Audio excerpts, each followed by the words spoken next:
그 지난주 금요일 날 PC 데이터가 이제 예상치에 부합하면서 약간 한숨 돌린 것 같은 느낌이고 네. 파월 의장이 뭐 어디 컨퍼런스 가가지고 우리가 보고 싶어하는 뭐 방향에 뭐 확실히 뭐 근접했다 예, 뭐 이런 촉촉하다. 뭐 예. 이런 얘기도 했던데 요즘에 FMC 보면은 약간 페드 내에서 이견이 있는 것 같아요. 약간 파월은 비둘기적으로 얘기하고 또 원로 이사는 약간 매파적으로 얘기하고 예.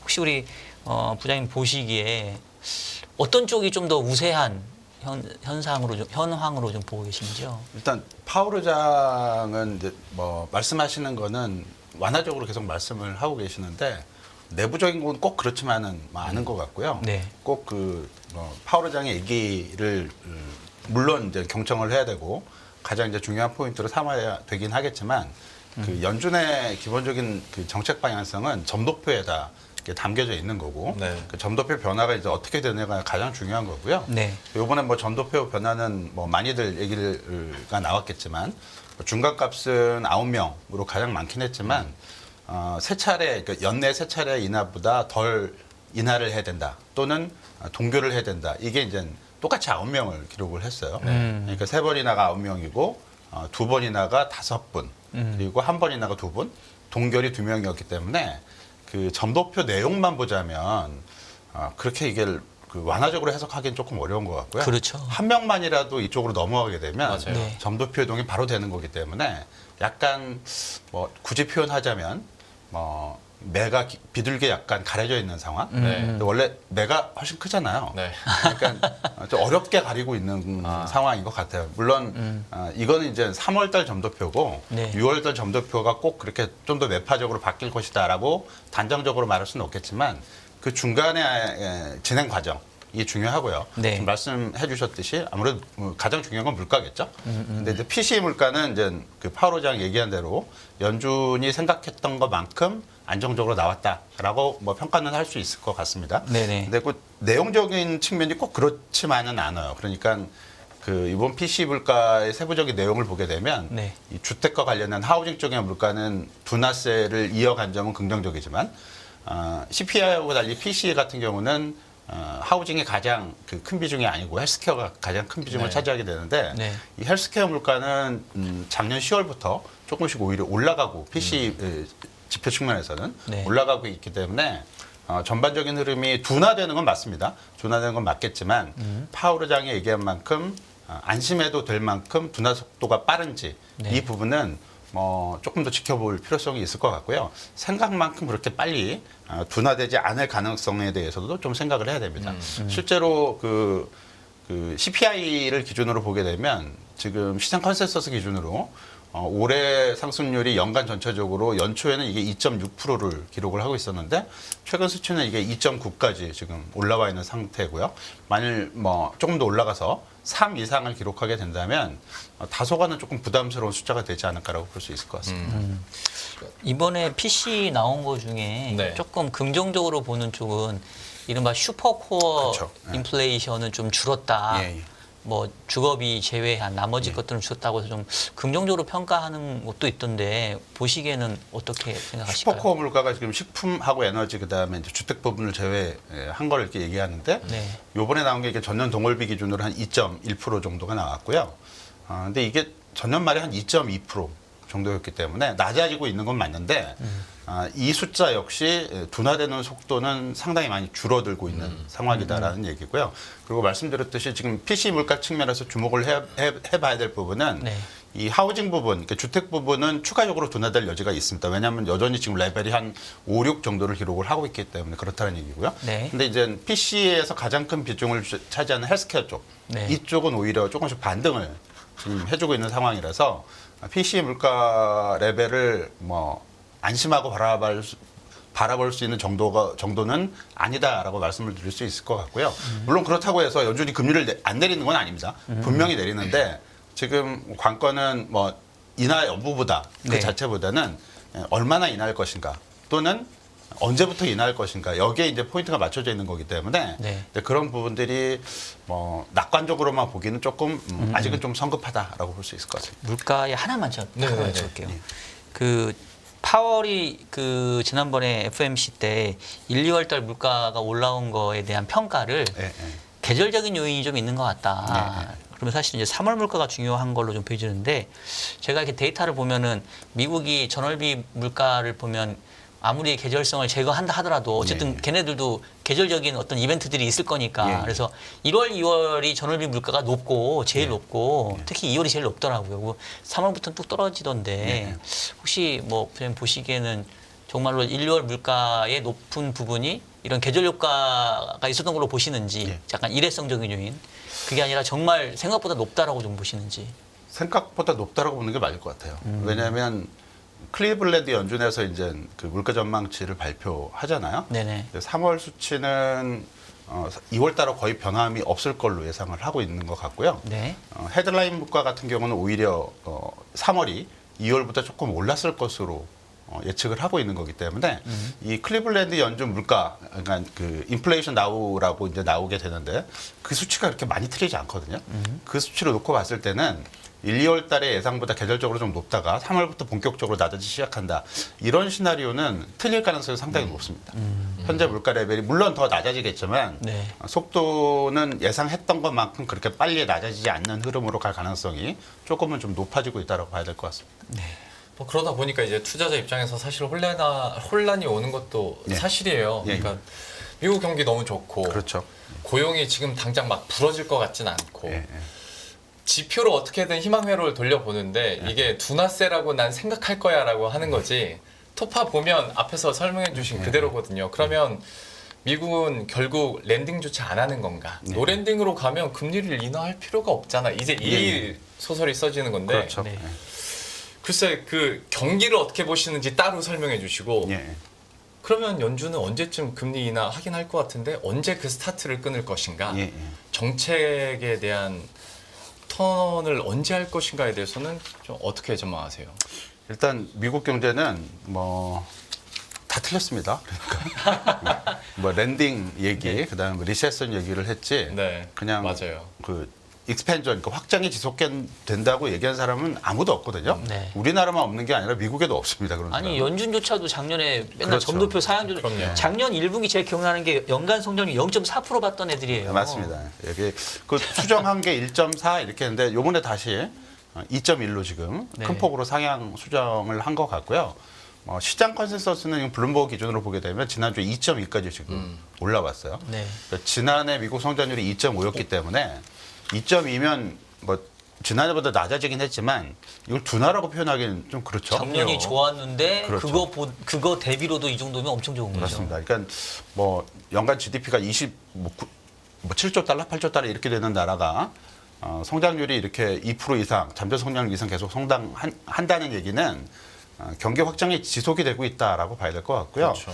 이런 부분들은 뭐 크게 바뀔 것 같지가 않습니다. 그러니까 미국의 소비 성장 기여도가 여전히 상당히 견고한 수준을 유지를 하고 있고 네. 특히 작년 성장에 많이 기여했던 게 정부 지출 부분이고 실제로 미국의 GDP 적자, 재정 적자 비중이 작년에 6% 정도를 기록을 했기 때문에 근데 올해 선거를 앞두고 있고 12월 전망치만 보더라도 올해 마이너스는 5% 정도를 예상을 하고 있는 거거든요.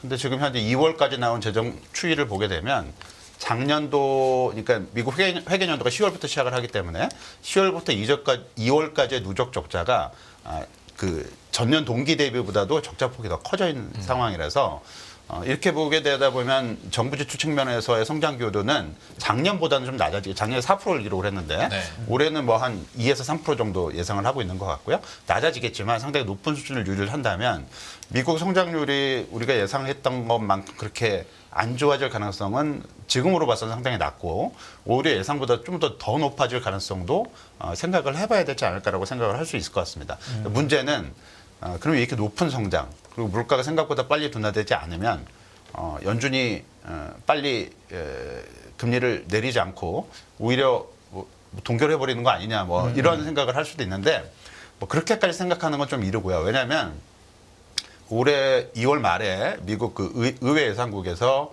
그 장기 예산 전망치랑 그다음에 경제지표 전망치를 수정 발표를 했는데 여기서 좀 재미있는 부분이 그 언더라인 GDP라고 이제 잠재 성장률이죠. 네. 이걸 기존에 작년 12월에서 예상치가 1.7 정도여서 2014년도 기준으로 네. 요번 이 수치가 2.2까지 올라왔습니다.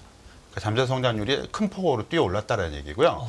원인은 노동 공급에 있습니다. 네. 그러니까 미국 시장에서 뭐 지정학적 요인도 있고 여러 어떤 어떤 법률적 요인도 있긴 하지만 네. 미국 시장의 노동 공급이 그만큼 풍부해졌다라는 얘기고요. 그게 이제 잠재 성장률을 끌어올린 건데 이게 이제 중요한 부분은 2.2%의 잠재 성장률이면 미국 경제 성장률이 올해 2%대 뭐 초중반을 기록을 한다 하더라도 이 수요 초과 수요에 대한 우려감이 그렇게 크지 않다. 그러니까 성장이 2%대 2.2라고 하더라도 연준이 서둘러서 금리를 인상할 필요성은 그러니까 긴축 속도를 지나치게 이제 늦추거나 그럴 필요성이 없다라는 네. 얘기죠. 그래서 여전히 뭐 관건은 물가가 될 것 같고요. 네. 미국 경제 성장률이 2% 초반 중반 이렇게 기록하는 거는 그렇게 나쁜 것 같지가 않습니다. 연준을 자극하는 수준까지는 아직은 아니라는 얘기죠. 네. 그래서 중요한 건 역시 물가가 될 것 같고 물가가 조금 더 둔화되는 흐름을 확인할 수 있는 시점이 아무래도 연준이 금리 인하에 나설 수 있는 시점이 되지 않을까라고 보여지는데 이제 그게 6월이 될지 또는 7월이 될지는 아마 연준도 잘 모르지 않을까라고 판단을 해볼 수 있을 겁니다. 실제로 이제 점도표 분포가 네. 두 개를 좀 갈리고 있는 거기 때문에 네. 연준 내부적으로도 이게 약 감론을박이 있지 않을까라고 보여지고요. 늦어도 7월 정도에는 금리 인하를 하지 않을까라고 보여지고요. 대신 이제 연간 인하 횟수는 3번 이상 가기는 조금 어려워진 환경인 것 같고 네. 2번 또는 3번 정도가 될 수 있지 않을까라고 보고 있습니다.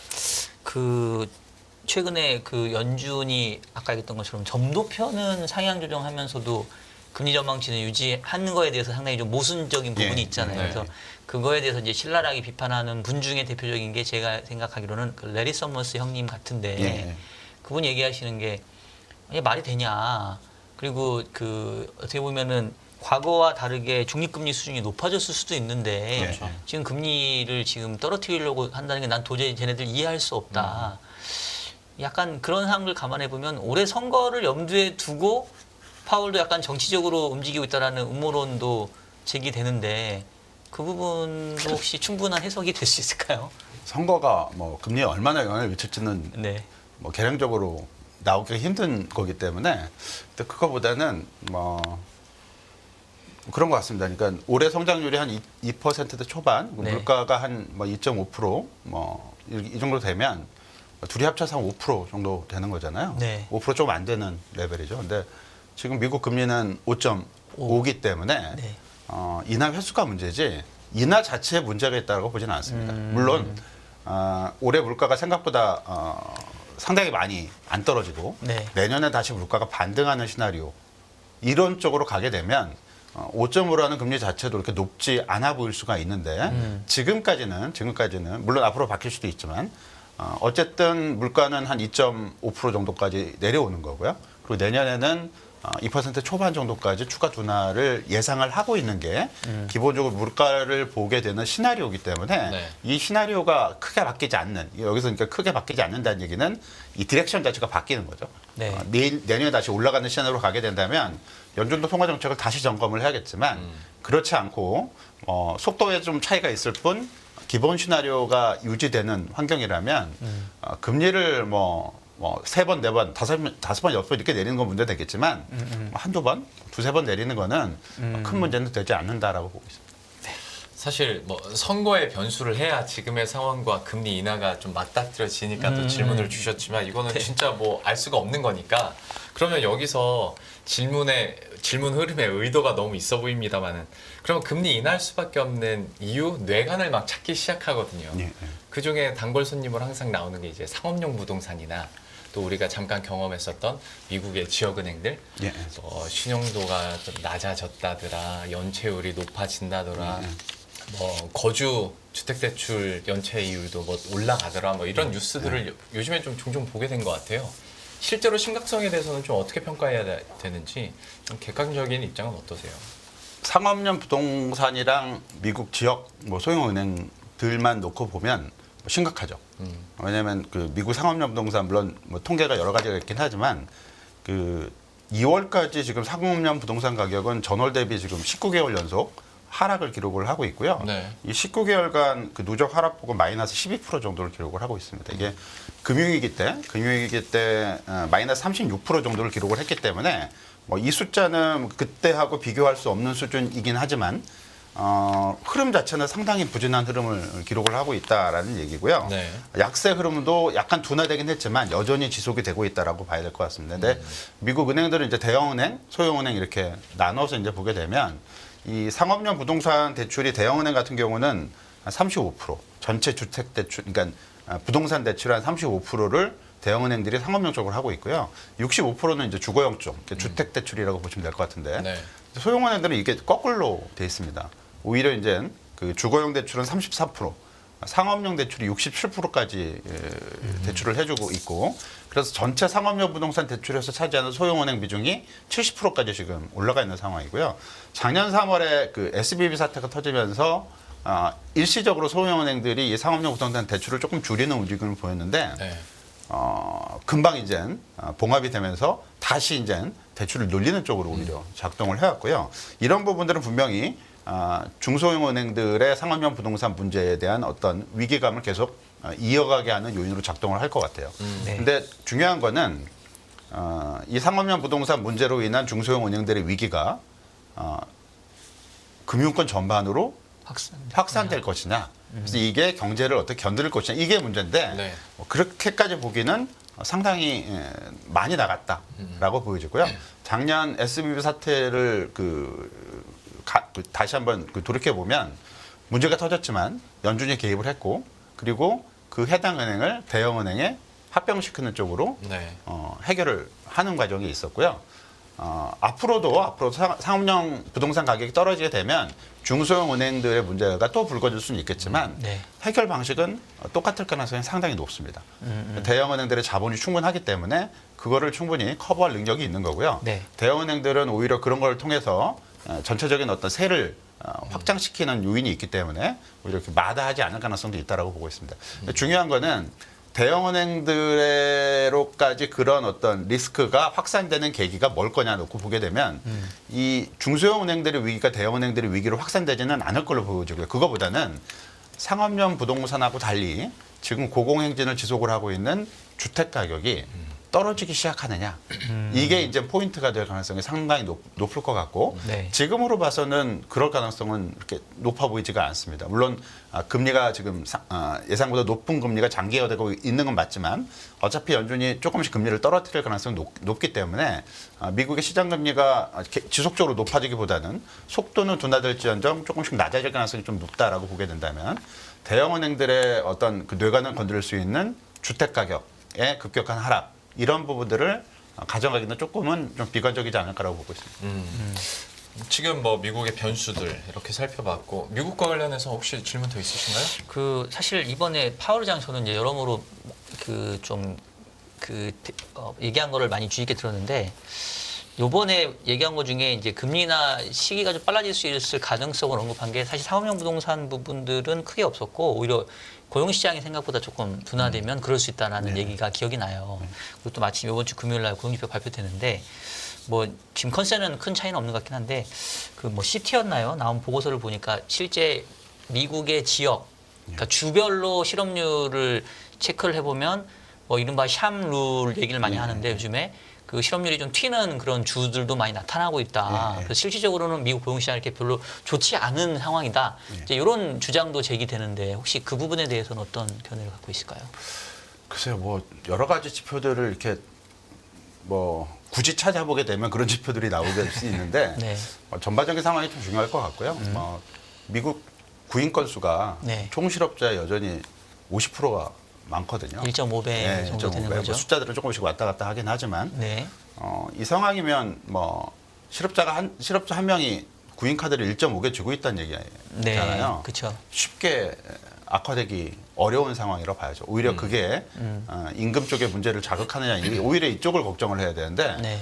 임금 인상률은 뭐 4%라는 숫자 자체가 그 낮은 건 아니지만 어찌됐든 둔화가 되고 있기 때문에 뭐 그런 지표를 보게 되면 파월 의장 얘기가 오히려 조금 더 신뢰를 가질 수 있는 얘기가 되지 않을까라고 보고 있습니다. 여전히 견조하다. 예. 알겠습니다. 그럼 일본 쪽으로 넘어가도 될까요? 그러시죠. 네네. 일본은 사실 저희가 지난주에도 한번 다뤄드리긴 했었는데 마이너스 금리가 종료된 이후에 많은 사람들이 이제 그러면 엔투자 특히 하신 분들이 예. 이제 강세를 기록하지 않을까 기대를 했는데 일단 완화적인 스탠스를 BOJ에서 내비치다 보니까 예. 여기는 이제 개인 투자자들의 생각처럼 엔화가 움직이지 않는단 말이죠. 어떻게 보시는지 아니면 만약에 이게 이러다가 어쨌거나 엔화 강세 쪽으로 갈 거라면 투자 기회가 늦지 않았나? 라고 아직도 생각하시는 분들도 계실 것 같아서 좀 어떻게 판단을 해야 될지 좀 얘기를 해주세요. 이 엔화가 이제 엔달러 환율이죠.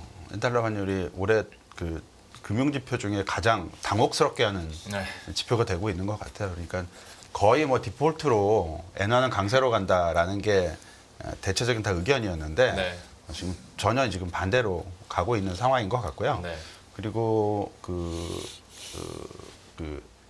엔달러 환율이 최근 4년 기준으로 봤을 때는 주요국 통화 가치 중에서 달러 대비 연간 절하율이 가장 높은 4년 연속 이게 기록을 올해도 지금 그런 상황을 기록을 하고 있는데 뭐 여러 요인이 있겠죠. 근데 뭐 이번 BOJ 회의를 예상보다는 더 비시했다라고 해석도 많이 하지만 이게 엔화가 약세로 가서 그렇게 후행적으로 해석이 되는 건지 아니면 정말로 더 비시한 건지는 잘 모르겠습니다. 근데 어쨌든 엔화는 약세 움직임을 지속을 하고 있는 것 같고요. 뭐 물론 그 기시다 총재의 발언도 물론 그렇게 엔화를 약세로 가게 하는 요인으로 작동을 하고 있긴 하겠지만 그거보다는 QE를 어쨌든 지속을 하겠다라는 부분이 조금 더 큰 영향을 미치지 않았나라고 보고 있습니다. 왜냐하면 글로벌 주요국 가운데 지금 그 자국 통화를 계속 푸는 나라는 일본하고 중국밖에 없습니다. 예, 뭐 미국도 아직 금리 인하 시작 안 했고요. 네. 그랬고 QT는 어떻게 됐든 뭐 스케줄 조정을 하겠다고 하지만 바로 끝내지는 않는 거잖아요. 네. 그러니까 흡수를 하고 있는 상황이고요. 그렇죠. ECB도 뭐 풀지는 않고 있거든요, 더 이상. 그렇게 보다 보면 그 글로벌 금융시장에서 엔화 유동성은 계속 많아지는 하고 있는 상황이고요. 비슷한 데가 지금 중국도 있죠. 중국도 국채 직매입은 뭐 안 할 것이다라고 얘기는 하지만 금리는 계속 내리고 있기 때문에 네. 환경은 잠깐 유동성을 풍부하게 하는 효과로 작동을 하고 있는 것 같고요. 이런 부분들이 뭐 궁극적으로는 자국 통화 약세 요인으로 작동할 수밖에 없지 않을까라고 보여지고 그리고 이런 나라들이 통화를 지금 풀고 있는 나라들의 특징을 가만히 살펴보게 되면 성장이 별로 안 좋아요. 네. 일본도 물론 작년에 뭐 디플레를 탈출했다 뭐 이런 얘기는 하겠지만 작년에 일본 그 GDP 실질 GDP 성장률 플러스 1.9%는 순수출 기여도가 상당 부분을 차지했기 때문에 실제로 소비나 투자가 확실히 일어난 건 아니거든요. 네. 근데 올해 일본 GDP의 시장 컨센서스는 플러스 0.7밖에 안 됩니다. 네. 그리고 IMF 수치는 앞으로 향후 5년간 계속 둔화돼서 다시 0%대로 수렴해 갈 것이다라고 예상을 하고 있는 거기 때문에 일본의 경기에 대한 전망은 실제로는 그렇게 좋지가 않은 상황이거든요. 이런 부분들이 엔화 약세 요인으로 작동을 하지 않을까라고 볼 수 있을 것 같고요. 그렇다면 엔달러 환율이 궁극적으로 이제 다시 오르는 시점은 언제냐? 대부분 다 이제 하반기로 많이들 예상을 하고 있는 것 같고 또 뭐 일본은행이 하반기 중에 추가적인 어떤 금리 인상 이런 것들을 할 수도 있다라는 전망도 엔화가 결국은 이제 반등할 것이다라는 쪽으로 전망을 하게 되는 원인인 것 같아요. 근데 미국이 금리 인하를 하면 어쩔 수 예. 없이 N 강으로 갈 거야라는 논리에 대해서 그것도 조금 빈약하게 합니다. 왜냐하면 미국이 금리 인하를 하게 됐을 때 세 차례 이상 하지 않는다면 그렇게 많이 내리는 건 아니고요. 일본 기준금리랑 미국 연준의 기준금리랑 정책금리랑 격차는 여전히 상당히 크기 때문에 미국이 금리를 내리는 것보단 얼마나 빨리 BOJ가 금리를 올려서 그 장기적으로 연준의 정책금리 레벨만큼 따라 붙을 수 있는가 이런 어떤 그 가이던스가 좀 잡히기 전까지는 금리 차 그리고 일본은행의 어떤 통화 정책 이런 것만 가지고 엔화가 강세로 가기엔 조금 어렵다라고 볼 수 있을 것 같고요. 그거보다는 미국 성장률이 얼마나 빨리 떨어질까 또는 일본 성장률이 정말 일본 은행이나 일본 정부에서 얘기하는 대로 견고한 성장으로 회복할 수 있을까 그래서 양국의 성장 격차가 줄어들 수 있을까? 이게 이제 포인트가 되지 않을까라고 볼 수 있을 것 같고요. 하반기에 만약 그런 어떤 시그널들이 나와주게 된다면 엔화는 강세로 갈 수 있다라고 보여주는데 그렇지 않다면 엔화 강세가 생각보다는 그렇게 빨리 오지는 않을 수도 있다라고 보고 있습니다. 예. 선생님 질문 네. 있으세요? 아니, 저희 시간이 하나, 어떻게 하나 정도. 하나 짧게. 그럼 마지막 네. 그러면 결국은 이제 우리 부장님께서는 투자 상품 전략부시니까 예. 이제 뭐 매크로 얘기는 사실 좋은데 예. 사실 이제 그래서 so what 이게 항상 우리 궁금한 부분이잖아요. 예. 그럼 지금 내부적으로 이제 그러면 어떻게 투자를 하고 어떤 투자 상품에 대해서 조금 이렇게 추천이나 이런 긍정적인 견해를 가지고 계시는지가 중요할 것 같거든요. 지금은 만만치 않아요, 솔직히. 왜냐하면 미국 밸류에이션 너무 높고요. 네. 너무 높고 그다음에 금리는 빨리 안 떨어지고 있기 때문에 이 S&P 500 12개월 포워드 21배 이게 뭐 그럴 수도 있다라고 하지만 뭐 25년간 3번밖에 없었습니다. 이번까지 포함해서. 그래서 상당히 높은 레벨에 있는 건 분명하고 금리가 빨리 떨어져든 아니면 기업이 갑자기 확 올라가든 이 둘 중에 하나 충족을 시켜줘야 되는데 네. 지금으로 봐서는 금리가 빨리 떨어질 것 같지 않고요. 물론 연준은 금리를 내리겠지만 10년물 금리는 미리 선반영해서 지금 4.2까지 내려와 있는 상황이거든요. 그렇죠. 그렇기 때문에 금리가 올라가지 않는다 하더라도 네. 밸류에이션 부담을 빨리 완화시켜줄 수 있을 만큼 금리 하락이 예상이 되지는 않습니다. 그럼 반대로 기업이익이 이제 빨리 올라와 줘야 되는데 그것도 만만치는 않죠. 엔비디아의 EPS가 4달러에서 지금 24달러까지 올라왔지만 지금까지 6배 올라온 거는 낮은 랩에서 올라온 거고요. 24달러에서 50달러 가는 건 정말 어렵습니다. 그러니까 그거 많이 반영이 돼 있다라는 얘기죠. 그러니까 이런 거를 봤을 때는 지금 당장 시장의 어떤 투자에 뛰어들기는 조금 어렵지 않을까라고 보여지고요. 네. 국내도 역시 마찬가지입니다. 그러니까 삼성전자의 PBR은 지금 1.46배, 네. 그다음에 SK 하이닉스 PBR은 1.95배거든요. 네. SK 하이닉스가 2배를 넘었던 경우는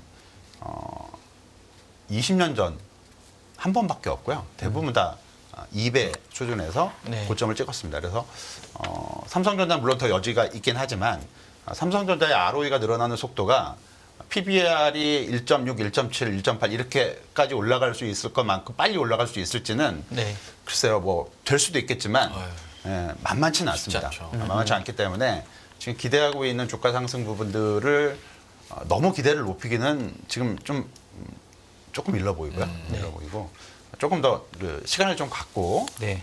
접근을 하는 게 조금 낫지 않을까라고 보고 있습니다. 그러면 주식 자산에 대해서 약간 보수적인 의견을 주신 것 같은데 예. 그러면 주식 이외에 우리가 조금 그래도 좀 접근할 수 있는 자산군이 있을까요? 단기채가 매력적이죠. 쿠폰 금리 상당히 높고요. 그리고 시간이 조금 지나면 장기채도 투자할 기회는 있지 않을까라고 보고 있습니다. 다만 이제 아까 말씀드렸듯이 장기 금리의 하락폭이 그렇게 크지는 않을 수가 있기 때문에 이건 역시 기대치를 조금 낮추고 봐야 되지 않을까라고 보고 있습니다. 약간 버핏 같은 말씀 주신 것 같아요. 약간 단기 채권에 숨어 있으라는 예, 그런 맞습니다. 느낌으로 들리는 것 같습니다. 예. 네. 저희 회사에서도 그래서 단기채 많이 추천합니다. 그래요? 네, 개인적으로. 단기 채권이다. 예, 지금 채권 쪽으로 네. 특히 단기채 쪽으로 한번 좀 보십사는 말씀까지 드리면서 부부장님은 여기서 좀 보내드려야 될 것 같습니다. 우리은행 투자상품전략부의 박석현 부부장님과 함께했습니다. 오늘 말씀 고맙습니다. 아, 감사합니다. 감사합니다. 예. 안녕하세요. 이승입니다. 더 많은 영상을 보고 싶으신 분들은 화면 오른쪽에 있는 구독 버튼을 눌러주시기 바랍니다. 그리고 영상을 보시면서 좋아요는 필수인 거 아시죠? 항상 인포맥스 라이브를 사랑해주셔서 감사합니다.